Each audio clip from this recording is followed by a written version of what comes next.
Wolves asleep in midst the trees.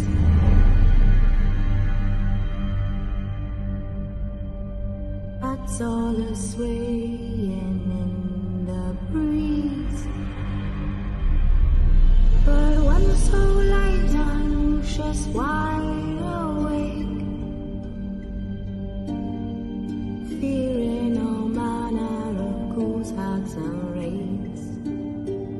For your dolly Polly sleep has flown, don't dare let her tremble alone. For the witcher, heartless cold, paid in coin of gold. He comes, he'll go, leave naught behind but heartache and woe. Deep, deep woe.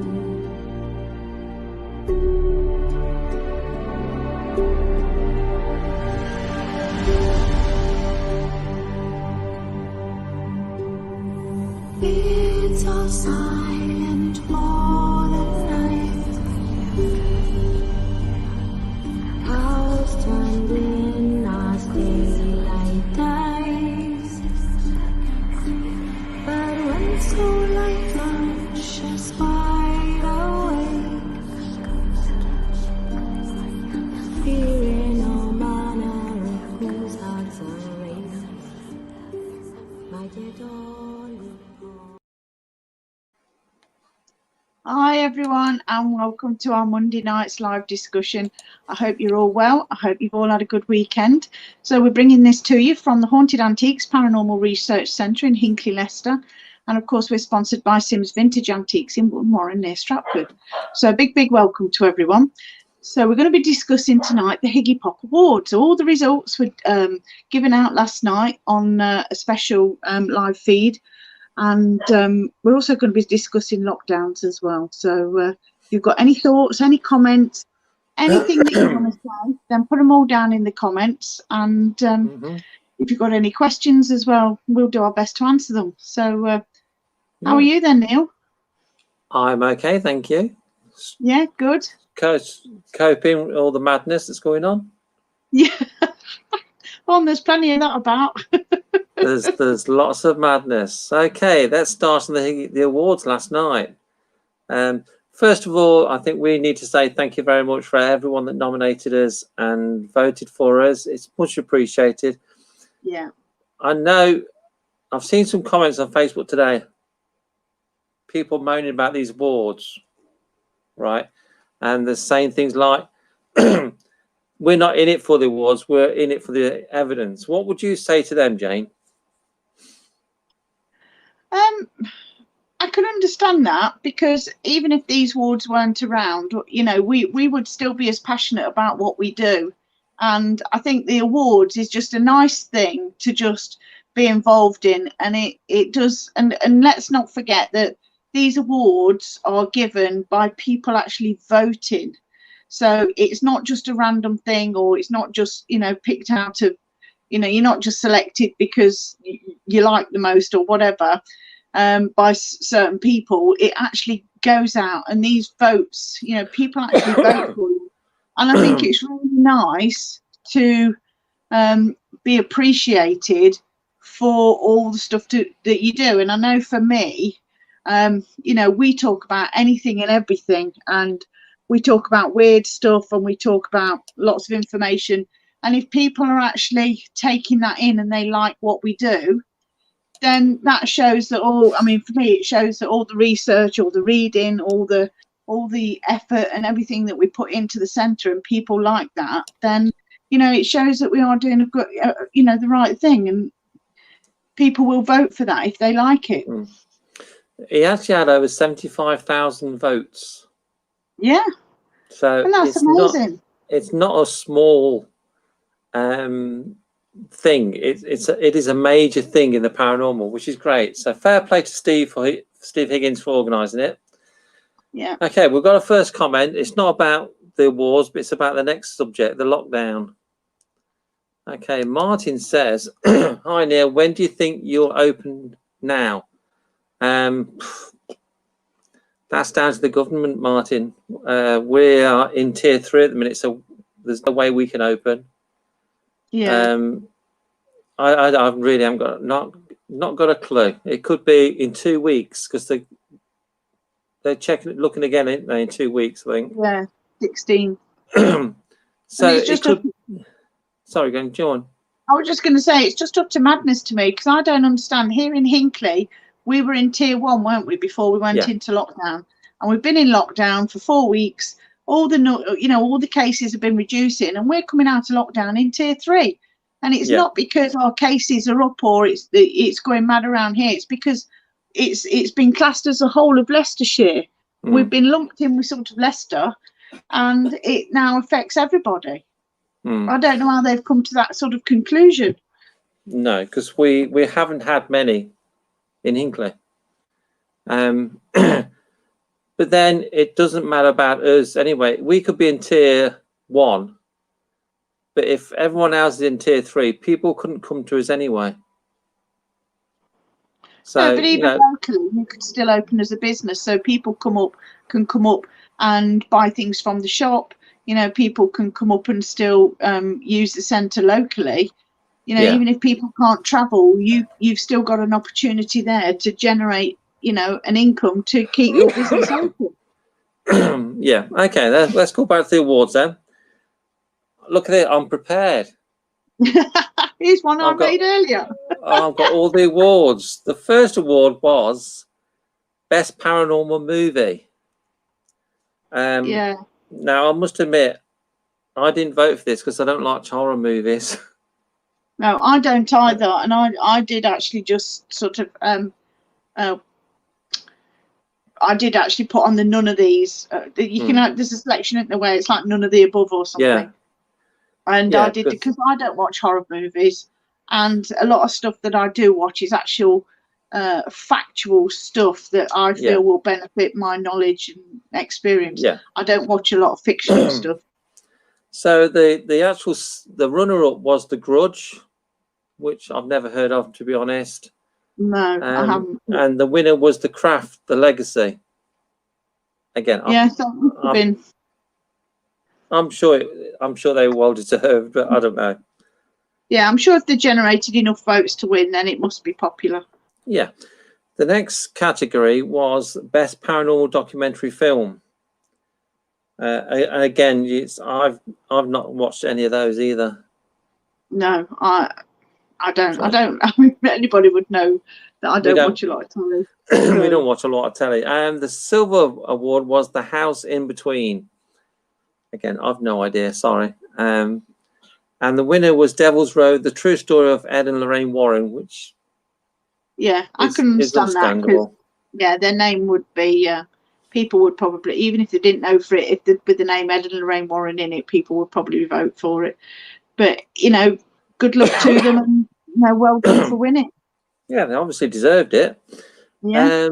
The next one was, I thought the next one was going into the sort of questionable ones for me personally. The Best Paranormal Podcast. If I've got any criticism, it's not criticism. If I've got any comments for the awards, it's a shame it's not just United Kingdom. Yeah. Because it's opened up, isn't it? It's opened to the whole world. A lot of people were American, weren't they? Because paranormal is massive in America. Yeah. They have all the demons over there, so. Yeah. So. It's massive over there, so there will be, if they're nominated, then they're going to get the award, and if people like it, then like we say, it's all based on votes, isn't it? So if they're generating enough votes to win, then that's good. They deserved it. Okay, the silver award was Haunted Histories with Penny Griffiths Morgan, which is Penny's a friend of ours, and she's coming to do a talk at the centre in June. Yeah, that's lovely. I was so pleased when she got the award, because it's nice when you put so much time, and Penny does hours and hours and hours of research. She really does thoroughly research all her stuff, and she does really know her stuff. And you know, one thing about Penny is she doesn't put anything out there without researching it and making sure that it's true and factual. And I'm so glad that she did get the award, because she really does deserve it. You know, she deserves that recognition for all that she does. But the winner was Spirit Talk with Chris Fleming. Again, you see, that's an American one. Yeah, I mean, Chris Fleming's very popular anyway, isn't he? And he did win last year, and his podcast has been going on for years and years and years. So, you know, again, if people enjoy listening to that and they've given him the vote, then, you know, well done, Chris, and I'm sure he'll continue. But we've got to say well done to the nominees who we're friends with. We got the Paranormal Concept Show. You know, we're friends with Paul and Richard and can't think of a name. Kerry. Yeah, Kerry. Sorry, not Once for Yes. Good friends with them, and of course By Candlelight with Jane Harris. Yeah. The next category was Best Paranormal Book. Yeah. Okay, this was a bit of a shock to me. I never expected my book to be anywhere near the top, but it's nice to be nominated. Yeah. But I was shocked about Richard Estep not winning. Yeah, well, you see, it's not always what you expect, isn't it? Like you say, when it's the vote, when people are voting, you know, what we sort of think and what we're sort of familiar with isn't necessarily what the general public think. Yeah. So if they've had that book and, you know, they've enjoyed it, then, you know, they're going to vote for it. Yeah. So so the silver prize was Mark Rees and Paranormal Wales. I've not read it, I must admit. No. And the winner was Amelia Cotter, This House, The True Story of a Girl and a Ghost. Yeah. Again, it's another American one. Yeah. I mean, there's been lots in lockdown. There's been lots of people, haven't there, really, who we know, getting books out there. And it would be nice to see, you know, how well all the books do, and maybe they'll be on the list next year. Yeah, yeah. The next award was Best Paranormal Magazine. Now, to me, there's only ever one winner in that category.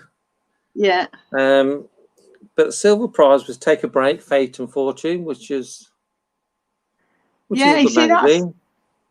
Yeah, it's not one that I mean, Take a Break and them chat magazines and that, they're the sort of things that I never take seriously anyway, so I would never get one and read it.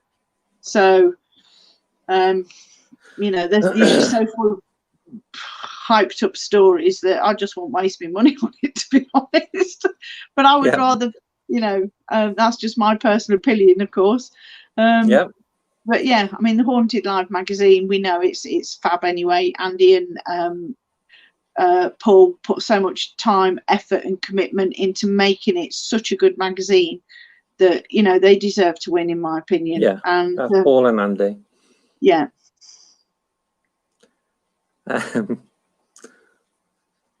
Von says rubbish, only my opinion. I don't know what context that's in, Von. Let us know. The next category, Best Paranormal Game. To be honest, I've not got a clue. I don't play on computer games. No. The silver was Darkfall, Ghost Vigil, and the gold was Phasmophobia. Yeah, you see, I don't know what they are. Well done. I've not got a clue. I don't play on computer games. The next one, this caused, when we were streaming live with our reaction, this one caused the biggest upset, I think. Best Paranormal Events Team. Okay. It caused Amy to voice her opinion on this one because Ghost Hunter Tours was nominated. So well done to Ghost Hunter Tours being nominated. But the silver was Haunted Happenings. It's well deserved. Yeah. I know Hazel works really hard and all the team. The regular at the centre. So they're good friends. So well done. Yeah. But the goal is Most Haunted Experience, which it's always going to be because they've got the following. Yeah. Off the back of the TV. Yeah. So yeah, again, you see, they've been going a long time and they've got a huge following. And at the end of the day, like we keep saying, it's down to the votes. And if people, you know, want to vote and they win, then, you know, it's all done fair and square. Yeah. The next category was Best Paranormal Entertainment Show. I can't say I've ever watched any of these either. So, well, I have. I watched the winner. The silver was the Osbournes Want to Believe. Yeah, you see, now I've watched that, and I'm not sure that, well, it's quite entertaining because Ozzy's there making it, isn't he? Jack shows them clips of like haunted, you know, clips of hauntings and things that are happening, and then Sharon and Ozzy have got to say whether they believe it's true or not, whether they feel it's fake or whatever. And really, the main person in that makes it so entertaining is Ozzy, and he always will do, won't he? Yeah. So I feel personally that there could be sort of more, sort of perhaps serious paranormal stuff that you could watch. But well done on them for getting that far. Ozzy is always going to be entertaining. The goal was The Haunting of Bly Manor. Now, have you watched that, Jane? No. I think I watched 2 or 3 episodes because Julie was watching it, and I thought, oh, it's boring. I can't watch it, so I didn't watch anymore. Yeah, you see, I'm not. My opinion. I'm not very good when it's like in episodes and things, and you've got to watch about, I don't know, half a dozen episodes to get the whole story, because I watch 1 or 2 and then I end up missing the rest. Yeah. The next one was Best Ghost Hunting Series on Television. There's always only going to be one winner on this one. Silver was Destination Fear, which I've never seen, so I can't voice on that. No, I haven't seen that one. And the gold was Ghost Adventures. Yeah, well, again, you see, they've got a massive following, haven't they? Zach's been around for a long time, and he's, you know, whether you love him or hate him, he's been around and he's done his bit, and he's, you know, he's done filming in lots and lots of locations. And he's always generated, you know, he's entertaining to watch, isn't he? So he's going to always generate a good audience. Yeah, Mandy says, I love Bly Manor. Fantastic. I'm glad you enjoyed it, Mandy. It just didn't do anything for me. The next one was Best Ghost Hunting Series on YouTube. Now, I have watched quite a few of these because I've watched a lot of YouTube. Silver was the Ouija Brothers. Yeah. And we know them because they've been to the centre before. Yeah. Stephen. But the winner was Paranormal Quest, which is another American one. Yeah. Now, I've watched Paranormal Quest a few episodes, and I thought they're a load of rubbish.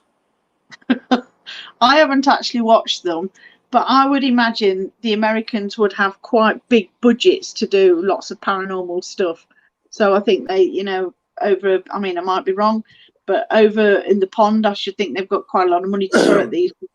Whereas we don't seem to do that, do we? We've got limited paranormal UK shows. So yeah, I can understand why they've taken the gold. But as we always say, that's just our opinion. Yeah. My opinion. The next one's Best Ghost Hunting Series on Facebook. Okay, then. The silver was Scottish Paranormal. Now, I've never seen any of theirs, but I'm sure they're very good. But the winner was Paranormal Hauntings with Charlene and the team. Yeah. So we know Charlene. She's a friend of ours. So I'm very pleased for Charlene and the team. Yeah, and Charlene's very genuine and passionate about what she does, isn't she? When we work with the centre, you know, she is very serious about what she does, and she is genuinely a very nice lady, and she's in it for the right reasons, and I can understand why she won. Yeah, so well done, Charlene and team. The next one was Best Ghost Hunting Series on Amazon Prime. This one was a bit of a shock to me. Yeah. Okay, then. The silver was The Haunted Hunts. Yeah, and we have been Danny and his team. I must admit, I've binge watched Pendle Hill, and it was really, really good. Yeah, well done to Danny and the team. Yeah. But the winners were Paranormal Encounters. Which is again another one I've never heard of. Are they American? Probably. I've never heard of them. Yeah, you'll have to have a Google after. I must admit, I thought the top two would be The Haunted Hunts and Are You Haunted with Phil and Sarah. Yeah. So I'm Yeah. surprised by that one. Yeah. But well done to Danny and his team for being in the top two. Yeah. The next one was really interesting. Best Paranormal Discussion Show. Yeah. So we actually had 3 shows in the top 8. Which I think is amazing. When you look at the It's vast fantastic. the nominations that came in, you know, like you say, it's in America and it's, you know, it's all over the UK. And we actually have 3 shows go be nominated and be picked, you know, in the short list. So that was really good. So of course we had Booze and Booze. Yeah. With John and Orange, which is hilarious. If you want to laugh, well, two out the other 2 shows will laugh. You want to laugh because the other one was Confessions of a Paranormal Investigator with yourself and really Amy. Good fun. Yeah, they're both really good laugh. So yeah, the silver was Exploring the Afterlife. I don't think I've ever seen that. I haven't seen anything that they do, but I might give it a look and see what's going on. And of course, the winner was Haunted Connections. I know. I was blown away by that. I really was, because, you know, we have been doing this show for a couple of years now, haven't we? The Haunted Connections. And when we very first started, you know, we hadn't done anything like this sort of before, had we? This was probably one of the first, when you first had the idea to launch the HAPRC live feeds, and we were going to get other people in to do the shows and things like that. You know, this is one of the first ones that we did, and it's stuck, and it's evolved into, you know, into a really good show now, I think. And you know, to get that award, I was just blown away with it. Yes, so was I. And of course, people who know me have read my posts. Next year we are changing it. Some people would say, well, you've just won an award, why are you changing it? And because things have to evolve. With me, things have to evolve. And it's evolving next year to be something really. I've got some amazing guests lined up, I'll tell you. Yeah, it's going to be bigger and better. Yeah. And I mean, we already had the idea, didn't we, to change it anyway? Well, you did. You wanted to change it anyway before the awards came up, and we have rattled around a few ideas, and we do want to sort of upgrade it a bit. And yeah, I think it's going to be good. Looking forward to doing it. Yep, so am I. The next one was Best Paranormal Blogger. Okay, silver was Charlene from Paranormal Haunting. So Charlene won 2 prizes again. I think she won 2 last year. Yeah, she deserves it. I think she does work hard. And the goal was Amy's Crypt, which I can't say I've ever read anything by. I do apologise. The next award was Best Paranormal Hotspot. Yeah. We did have our fingers crossed. We did have our fingers crossed, but when you're up against places like Great Low Tunnels, SS Great Britain, Tatton Old Hall, the Old Victorian School, 30 East Drive, and the Ancient Ram Inn. Yeah. There's only ever going to be 2 in the top 2, isn't there? Yeah. It's obvious it was going to be Ancient Ram Inn and 30 East Drive. Yeah. And you know, these are all very long-standing locations, and I think we've done really well just to be nominated anyway, because we are fairly a new venue, aren't we? You know, it's been 3 years in February since we opened, so we are sort of fairly new in that respect. But you know, well done for being nominated, and you know, we all had our fingers crossed, but it'll come maybe next year. Yeah. Let's put some comments up. Bloss says, I've watched you from the start. Thank you, Bloss. And Angie says, Amy's Crypt is brilliant. We'll have to catch up on that one then. So I'm going to catch up on all the winners because I'm interested to see what they do. Yeah. Mandy says she does, and all without asking for subs and stars. I think that's on about Charlene. Yeah. Yeah, that was my favourite part of this year's awards. There was none of these groups or individuals who are just after the money, after the stars, and after the subs, because Yeah. we don't like it. Okay, next award was Coronavirus Community Spirit Award. Lots and lots of people nominated for this, and the winner was Jane Harris, Yeah. who's done lots during the virus. So fair play to Jane. She's a lovely lady.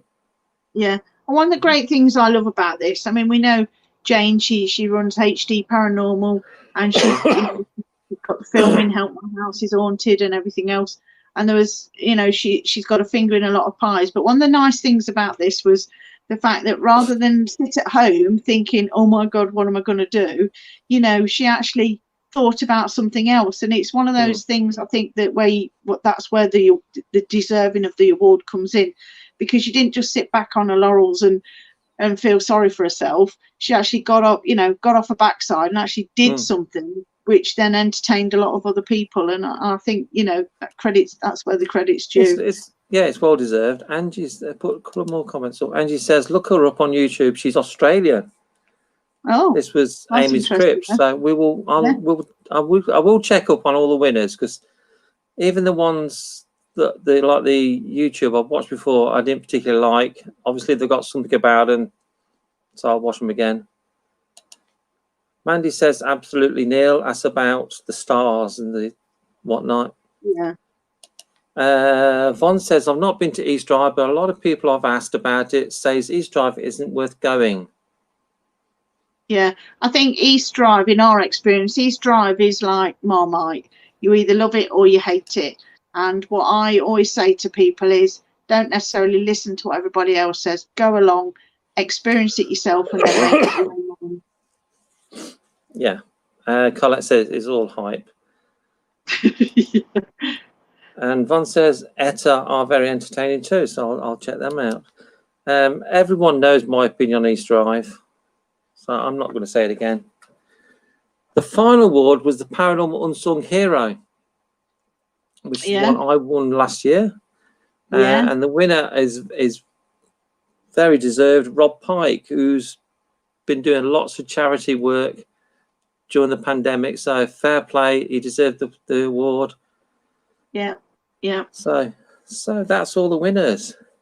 So I think one of the nice things about the awards as well, there are so many good people out there doing such good things, and these awards do sort of highlight some of the good things going on out there that we wouldn't necessarily hear about. And like I say, I've never heard of this Amy's Crypt, but I'll check her out now. Yeah. I'll check a show out. So that's the awards. It's called the Entertainment Awards for a reason. It is just entertainment. Yeah. I know, like I said at the start of the show, I've seen a couple of people saying they're not in for award, they're in for the evidence, but they're entitled to their opinion. But it's nice to have a pat in the back, isn't it? Yeah, I think so.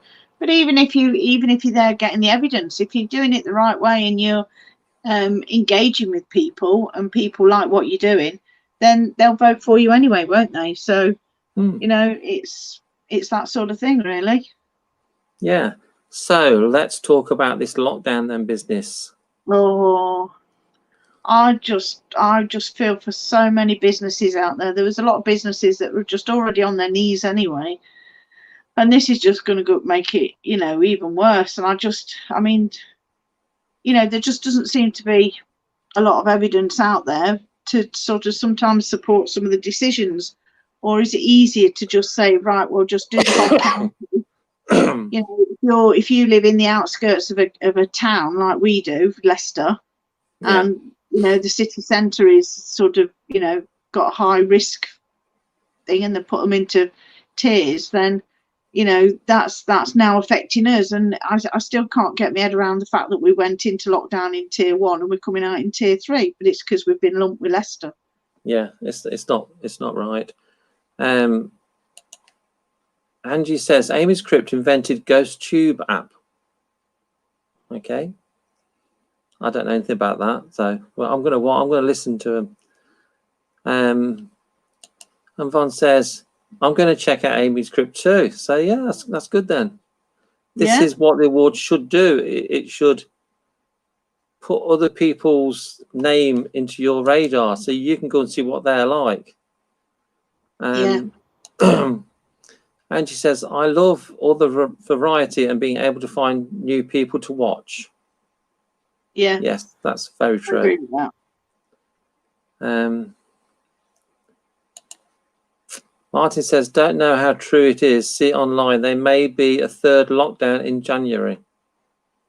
Yeah, well, now they're talking, aren't they, of sort of Easter time before any of these restrictions are going to be lifted. How you know, and one of the things I think that frustrates me, particularly with the businesses and stuff, is the fact that, you know, people like yourself, you know, you adhere to all the government guidelines, you spend extra money putting in these things that they've said. You know, I know that there's been quite a few pubs lately that have said, you know, we've come out of lockdown, the risk is really low. The government said to us we can open if we put all these screens in, we make all these arrangements, and you know, we do all this stuff, and they've spent hundreds, thousands of pounds, you know, on putting all these measures in, and now they're back into lockdown, so they can't get that money back anyway. No, you know, they spent probably what little money they had to make themselves COVID safe after the main lockdown. So now they've gone back into lockdown, and you know, they're not generating any income to cover even, you know, their costs and their expenses. It's crazy. There's a couple of comments. Fon says, we were in tier 3, but according to the government report tonight, our region has dropped by a third, but they're now putting us into tier 3 again. See, that's wrong. They're either, the lockdown's either working or it ain't. And for, well, I can only say about Hinckley. For Hinckley goes from tier 1 to tier 3 after the lockdown. Obviously, the lockdown can't be working, can it? Well, it is working because the cases have reduced, but like we see, we weren't with Leicester, whether it was all done more regional boroughs, wasn't it, before? But they've just put the whole of Leicestershire into tier 3, which is what we, you know, we come under Leicestershire, even though we're quite a few miles from Leicester. And I just think it's a real shame. It's crazy. I mean, this time of year is the most busiest time of year for most businesses, and most people rely on this, you know, these couple of months to actually get through and get most of their income in to get them through January and February. Yeah, which are quiet months, so we've got that to look forward to. Von says, some of the small businesses have been told to expect end of March. And Bloss says, it's not working. So yeah, so any more comments about the awards or the lockdown, let us know. Yeah, I mean, one of the things that I sort of thought about, I do my Christmas shopping like most people, and with some people I generally buy vouchers, but I'm definitely not buying vouchers this year because you don't know if that business is still going to be operating. You know, you could buy vouchers, and if the business goes bust, you'll lose your money anyway. So, you know, this year I won't be buying any vouchers whatsoever, regardless of, you know. They can have tuppence Amy, can't they, this year? Have an orange and a bit of coal. Be grateful. And I'm in Scotland, so a little different here, and I'm in tier 1 because they're so rural. Well, I hope you stay in tier 1 or no tiers. I don't have a lot of faith in the government, I must admit, but that's getting political. Yeah. One says, I think they're trying to put areas into blocks to force them to have testing vaccinations, even though they are saying it isn't mandatory. Yeah. Yes. Well, you see, they've had several opportunities now, haven't they, to do the track and trace, and it's just not working. It's the track and trace that's not working because That's they, right. and it's annoying because they spent thousands on these consultants. You know, some of these consultants, some are ridiculous, like £7,000 a day or something, for these consultants to set up track and trace, and Yeah. it's the track and trace that's not working. But it's money for the mates, isn't it? Yeah. Yeah, and all these government contracts, like all the PPE and everything, you know, when you actually look into some of these companies, some of these people are actually sort of, you know, they've got the politicians on the board and stuff like that. So it's... Yeah. Colette says, we were in tier 3 and we had the lowest outbreak. I live in the small town outside Liverpool, but we're now in tier 2. So at least you've come down a little bit. Yeah. Mandy says, Wales has now stopped all alcohol sales. It's like they want the pubs to suffer. You see, what's the point? I don't get that either. Why stop alcohol sales? How is stopping alcohol? You know, I just can't understand some of these decisions that they're making. But alcohol actually kills the virus, doesn't it? Does it? Yeah. You know, the hand gel, it has to be so many percent alcohol. Oh, yeah. Because it kills it. Yeah. So to me, if you have a bottle of whiskey every night, does that kill the virus? Yeah, it will certainly make lockdown a lot better.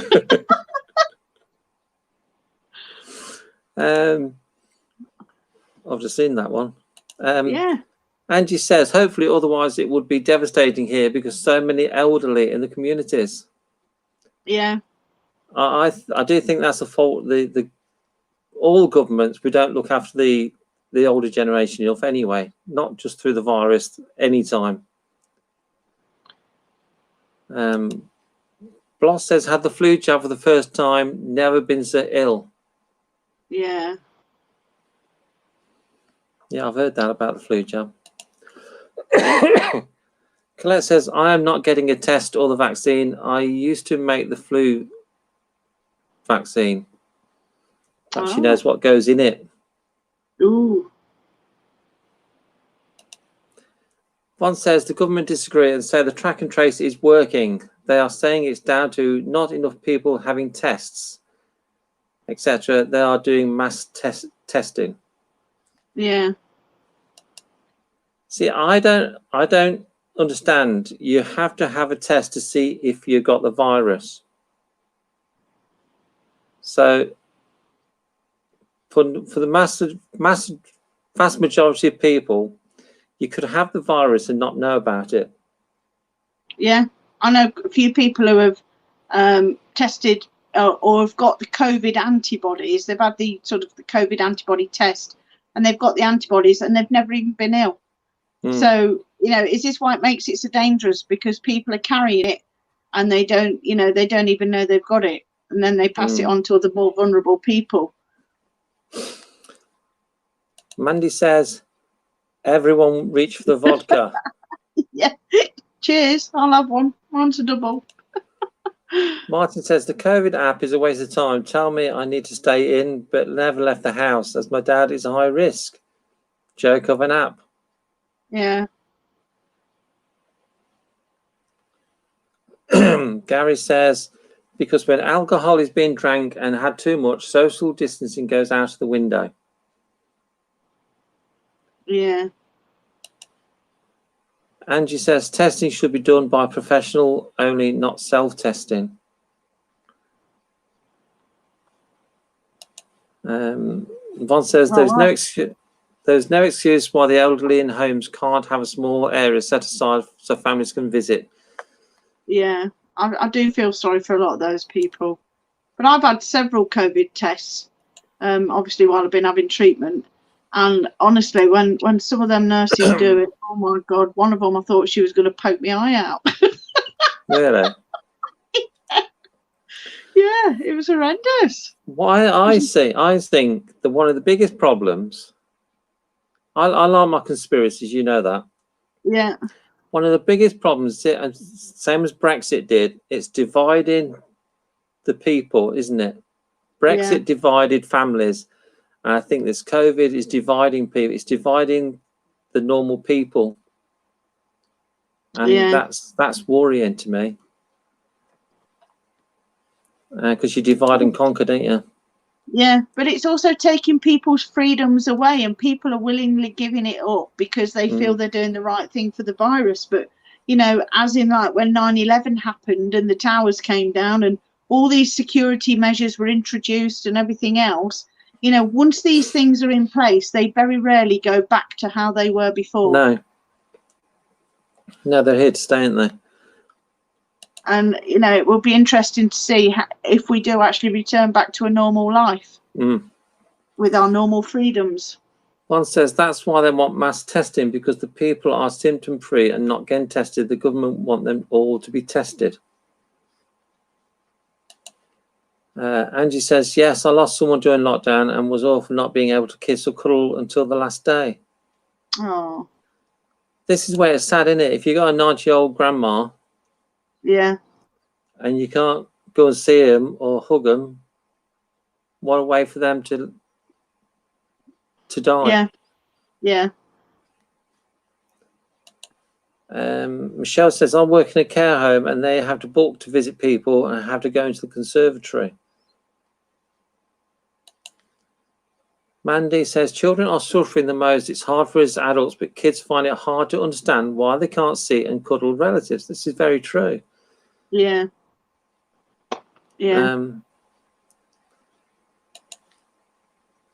Von says that's what everyone should do. Everywhere should do. I think that's with the conservatory.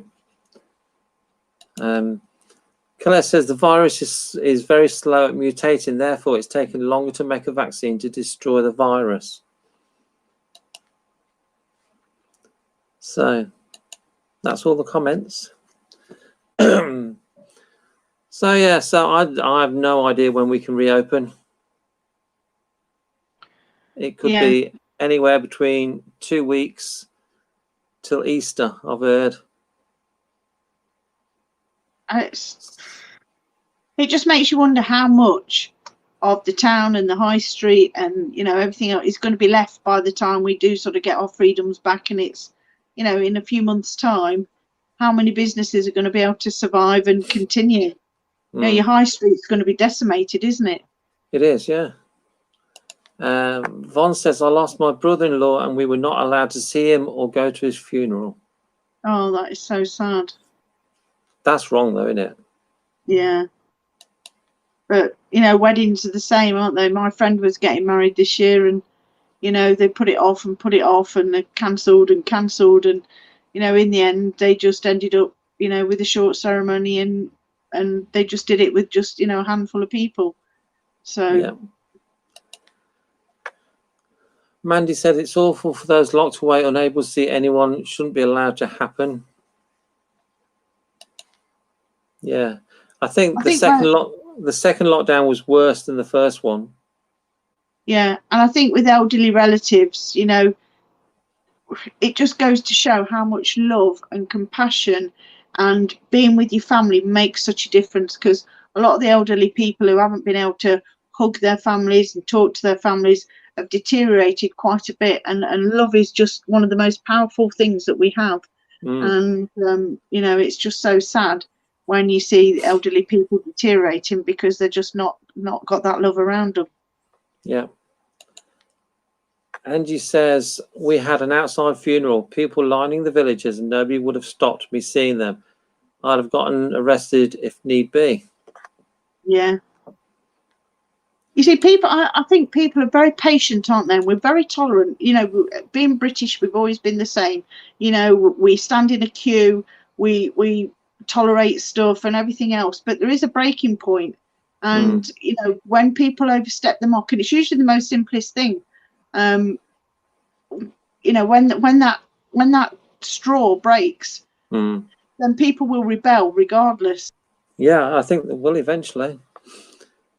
Well, we had demonstrations in London Saturday, didn't they? Von says it's madness, makes you wonder if they're trying to make us all manage and get used to the very normal. It's scary. Yeah, I do think they're trying to break us.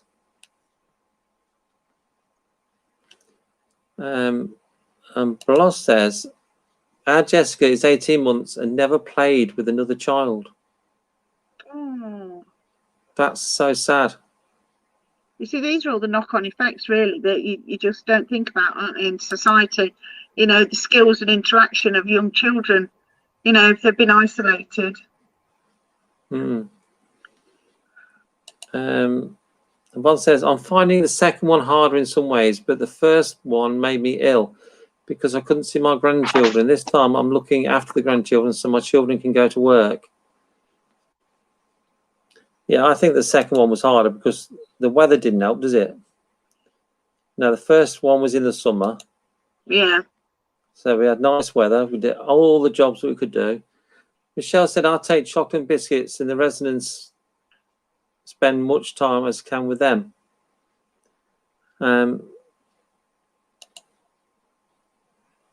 Mandy says, I'm actually starting to question it a lot. Seems to be about control. Yeah. Duncan says, just wait for COVID-20, then COVID-21. Oh. And then Colette says, I agree, it's all about control.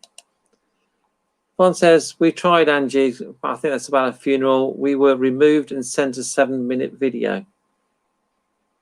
Oh. It's not good, is it? No. So, any more comments? We've got about 10 minutes. So, what, Jane, what do you reckon is going to, how do you think it's all going to end up? I really have no idea. I mean, I've been in isolation since March, so I'm still isolating now. And to me, this just now seems to be how life is. You know, I don't go out the house. I only go out the house to sort of go to the hospital and things. And I don't know. I think I have got used to it. I can't. When I think back, you know, even just thinking about holidays and things, it just seems such a far away dream that it's just not possible. Even to just go on holiday now, you know, if I wanted to go, I mean, every year I usually go skiing. I mean, you know that. And we sort of go sort of February, March time. Yeah. And that's just not even in, the, you know, your thoughts. No. Well, you got no holidays left for next year anyway. So. I forgot about that. I've got to try and find some holiday forms, haven't I? But it just even to go on holiday. I mean, we had a boating holiday booked with the grandkids in it was in Easter school holidays, and we've now moved it to everything was cancelled and we went into lockdown. We moved that holiday to the following year, which would be next sort of Easter, and now we're not even sure if that's going to happen. No. You know, you can't plan any holidays, you can't plan anything, you can't book anything, you can't, you know, but even something simple like me coming up the centre, you know, it's just, you just can't do it at the minute, can you? Yeah, no, it's crazy. Bloss says, don't think it will ever end. One says, I've been shielding more or less since March. I managed to go to work for 4 shifts, then stopped again, and I work for the NHS. And then she says, people will rebel. I think they will. Yeah, you see, I think people are rebelling already, because even in this lockdown, it's been 4 weeks, hasn't it? But when you look out the window, you know, I know when I've been out to the hospital and that, there doesn't seem to be any lockdown at all. The roads are so busy. There's people everywhere. You know, I just can't believe how busy it is, considering we're in lockdown. Yeah. This is a good point. Martin says, just think if this happened 10 years ago with no internet. I suppose, you know, when you think about the wartime in the Second World War, you know, they only had radios back then, didn't they? And people managed, the community spirit was much better. I think now we are so much more isolated. We've always led to believe that we're singular and we're you know, we're sort of on our own and we're not connected in any way. But, you know, back then there was much more community spirit and people would help each other. I know people are helping each other now, but without, you know, they didn't have any internet then, and yet they, you know, they manage. And part of our human nature is we will always manage and we will always try and survive. If we lost the internet now, then we would still survive. Do you think people will eventually say, we've had enough, we're just going back to normal, arrest us all if you need be? Well, it may not be in our hands to do that, but I did, looking at some of the news and stuff, some of the politicians do say they're going to rebel and not vote for some of this stuff because their own constituents and their own, their own towns and stuff where they come from are just being decimated, and a lot of them have said they're not going to vote for it. So it might not be us that necessarily do that. It may be down to the politicians that just say, hang on a minute, we're not going to keep adhering to what you say because we want the evidence. We want evidence because, you're doing all this stuff and there's not necessarily a lot of stuff to back it up. But in the meantime, you're ruining communities, you're ruining people's livelihoods. And, we're not going to vote for it unless you provide evidence that this is the right thing to do. Yeah. Von says, very true. I've never spent so much time on a computer. I help in a local community. I cover 20 houses and overseen them all by the computer. Yeah, it's a good job we've got the computer so we can do these shows, isn't it? Yeah. If we couldn't do these shows, I wouldn't have probably seen you since March. Yeah. Yeah. So, Bloss says revolution. Yeah, well, you've already seen some people fighting in the streets, haven't they? There's been demonstrations, I think, in London of the protesting about the measures taken and stuff. And you can see the police getting in there really heavy-handed. Mandy says, to be honest, I'm half and half. When I go out, it makes me so anxious, but I don't want to be at home either. Yeah. Yeah, it is difficult. Colette says, I think that will happen, Neil. People have had enough and go back to normal. It will happen. What annoys me the most, I'll put Martin's comment up, Neil to be the leader. Yeah. What annoys me the most, I'm not very trusting of politicians anyway, because they don't matter what party's in, they look after themselves first, they look after the mates first, don't matter who gets in. So I don't trust politicians a lot anyway. No. But I don't believe we're getting told the full truth. No. For example, in Leicestershire, in Hinckley, I read a newspaper. It says 2 more people die after being tested for COVID-19 in our hospital, right? So you think, oh, blimey, that's 2 people yesterday died. Yeah, I read it. One was 95 with underlying conditions. One was 80 something with underlying conditions, and one was 7 weeks ago. Yeah. So they make it sound. I know it's sad for the people who have died, but it makes it sound worse than it actually is. Do you understand? Yeah. I mean, you don't know whether COVID is responsible or not, with people of that age. It just may be their time to go. Maybe they would have gone anyway, regardless. But, it's how they're doing the statistics, isn't it? Yeah, yeah. So I don't think we've been taught. And I've listened to lots of doctors saying, look, lockdowns are worse, are killing more people than the virus. Suicides have skyrocketed. Yeah. People aren't being treated for cancer. They're not being treated for heart disease. Yeah. And that's what I've heard. So you just don't know who to believe, do you? So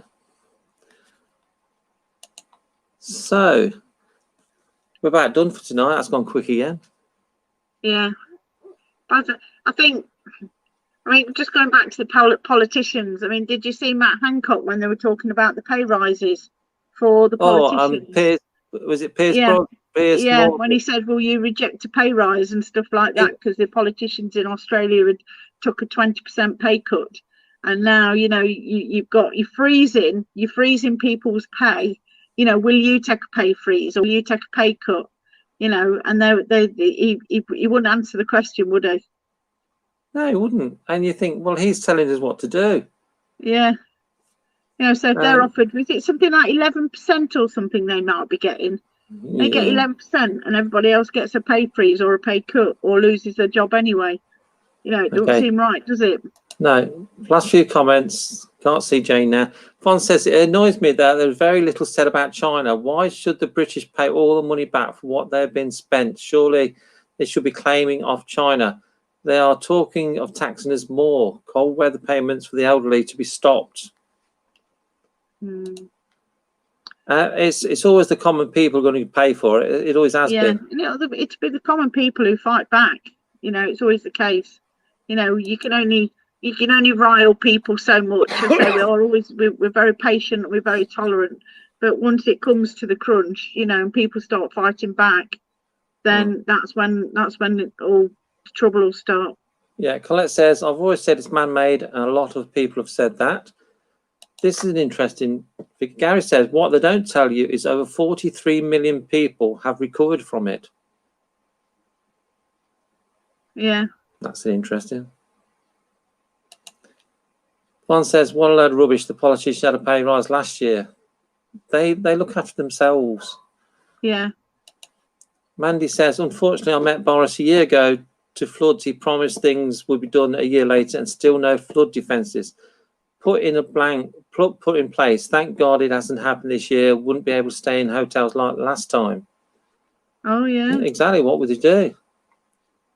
But again, you see, a lot of the flooding, I'm changing the subject now, a lot of the flooding is due to them not dredging the rivers, and they're cutting all the trees down, which soak up a lot of the water. Yeah. So, but they won't spend the money. You know, if you're going to build houses on floodplains because you're so desperate to make a profit on building and getting these houses up, then, you know, it's going to be the people who buy these houses that suffer anyway. I mean, there's so many sort of brown sites that could be used and regenerated and everything before we keep sort of building on floodplains and stuff like that.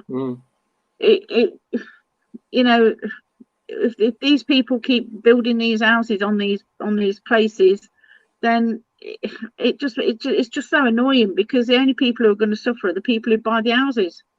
Yeah. I think this is the final comment from Von. Total letdown for so many people.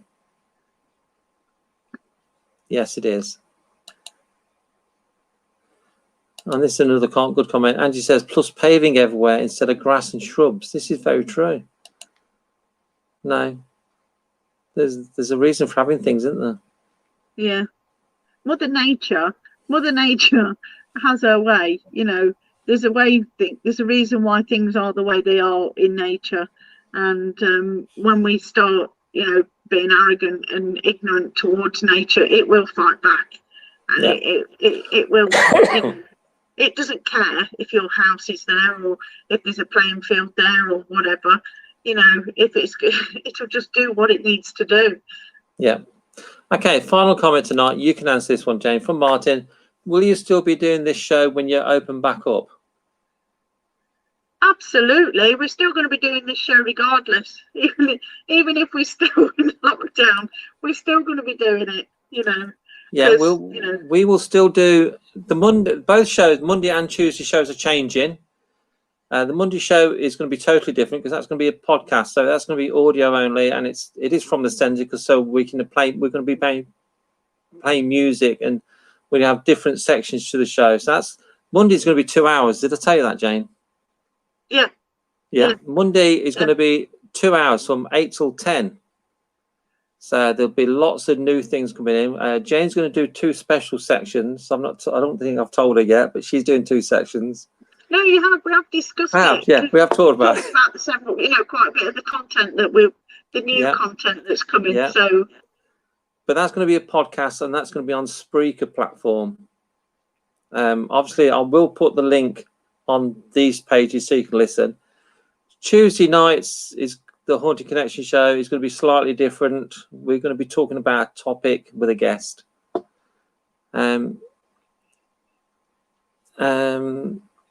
So that's about it. It's got 9 o'clock now.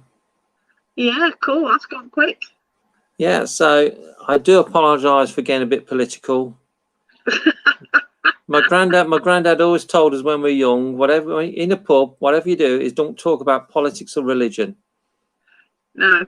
And that But, you'll be okay. But I think we're all a bit had enough now, haven't we? Yeah. Yeah, it's been good. I've really enjoyed the discussion tonight. I'm so pleased that everybody's joined in and put in, you know, their thoughts and their comments and you know, just joined us in general, because it just keeps us up sane a little bit, doesn't it? Yeah. So tomorrow you can watch the award-winning show, Haunted Connections.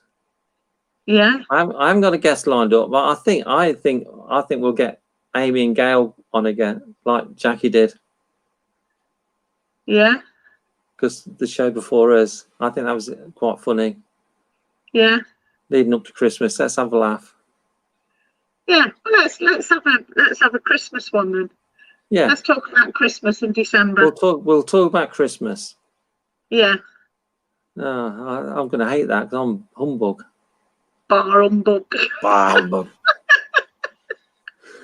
All right, so we're going to say goodnight to everybody. Thanks for watching, and we'll see you all again tomorrow. Yeah, good night, everyone. Bye for now.